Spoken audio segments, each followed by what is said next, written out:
প্রতিকূল এটা আমাদের পশ্চিমবাংলা এমন একটা রাজ্য যাকে মোল্ড করা যায় না। এখানকার মানুষজন সঠিকভাবে জানে যে কে ভাওতাবাজি দিয়ে কথা বলে, কে প্রতিশ্রুতি পালন করে। আমরা আগে থেকেই দেখে আসছি, মোদিজি আমাদের প্রধানমন্ত্রী সব সময় ভাওতাবাজি দিয়ে তিনি প্রতিশ্রুতি হাজারও দেন, কিন্তু সেটা কখনোই পালন করেন না। পশ্চিমবাংলার মানুষ এগুলো জানে, তারা আসছে যাচ্ছে, সেটা নিয়ে পশ্চিমবাংলার মানুষ কোনো কিছু মনে করে না, তারা জানে সত্যিটা কি। যদি কালকের যে 4 জন মারা গেল তাহেরপুর স্টেশনে, যুবভারতীর কারণে ক্রীড়ামন্ত্রী পদত্যাগপত্র মুখ্যমন্ত্রী গ্রহণ করেছেন, পদত্যাগ তিনি করেছেন। কালকের ঘটনার পদত্যাগ কে হবে? এটাই হচ্ছে সবচেয়ে বড় কথা, যে আজকে দেখুন আমাদের বলতে হয়নি, আমাদের যে মাননীয় মন্ত্রী অরূপ বিশ্বাস মহাশয় যখন দেখেছেন, তিনি দেখুন ভুল মানুষ কাজ করতে গেলে সাধারণ মানুষ যেরকম ভুল করতেই পারে, কোনো দিক থেকে হতেই পারে, সেটা কার ভুল কার ত্রুটি পরের কথা। তিনি যাতে তদন্তর সাপেক্ষে হয় তার জন্য তিনি মানে সময়ের কোনো ধরেননি, তিনি নিজে থেকে পদত্যাগ করেছেন। ঠিক আছে, সেটা নইলে দিদি গ্রহণ করেছেন, কিন্তু আজকের আমাদেরই এটাই প্রশ্ন যে আজকের তাহলে পদত্যাগ কি দরকার নেই?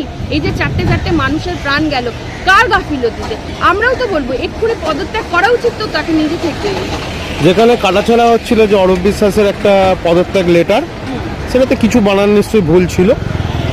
এবার কালকে প্রধানমন্ত্রীর সভার যে আমন্ত্রণ পত্র, তাতে 3 জায়গায় বানান ভুল, সেই ভুলটাকে ধরবে। সেটাই প্রথম কথা, বাঙালি বা বাংলার বানান ভুল, এটা তো মানে আমরা একটা মানুষের ভুল হলো সেটা নিয়ে তোমরা এত কথা, আর যেখানে তিনটে আমরা তো বলবো তাহলে এটা আপনারা যদি বলার হয়, যদি আপনারা বিচার করা হয় সঠিক বিচার করুন। আপনারা একটা কথা নিয়ে বলছেন যে একটা বানান ভুল বা কাটাছেঁড়া আছে, এটা অফিসিয়ালি না, এটা বানানো হচ্ছে, সব কিছু প্রমাণ পেয়েছেন, তাহলে আজকে যখন তিনটে বানান ভুল, আমরাও বলবো তাহলে এটা কিসের জন্য হয়েছে বানান ভুল, এটা কি কারোর প্রশ্ন আসছে না, কেউ বলতে পারছে, আমরাও বলবো আপনারা তাহলে এটা আপনারা কি করছেন, তাহলে আমরাও বলবো এটা ফেক, এটা ভালো ঠিক নয়। ব্রিগেডের লক্ষ্যকণ্ঠে গীতা পাঠের মঞ্চে একটা প্যাটিস বলাকে মারধর করা হয়েছে। বাংলাদেশে একটা হিন্দু মানুষকে পুড়িয়ে মারা হলো, তার ভিডিও সমাজ মাধ্যমে ভাইরাল, তাতে আজকে সেই মানুষগুলো চুপ কেন?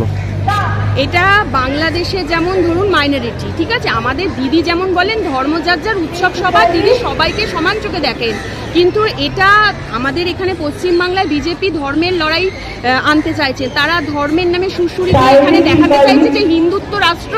এখানে আমাদের যেমন প্যাটিস, যে সে তো সারা মানে বছর সেখানে চিকেন বলুন বা যে ওটা তার জীবিকা, হ্যাঁ, তিনি ভেজ ননভেজ দুটো সারা বছরই পালন করেন, কিন্তু আজকে ননভেজ থাকায় হ্যাঁ সেখানে তাকে যত মারধর হলো সেটা কিন্তু ভাইরাল হয়নি, এটা তো হওয়া উচিত ছিল, কিন্তু আজকে বাংলাদেশে একজন হিন্দু তো এটাই মানে ধর্মের আর কিছু নেই, যেহেতু ওটা মাইনরিটি দেশ সেটা দেখানো হচ্ছে বেশি করে, আমাদের এখানে সেটা হিন্দুত্ব বলে সেই মানে ঘটনাটাকে তারা এড়িয়ে যাচ্ছে।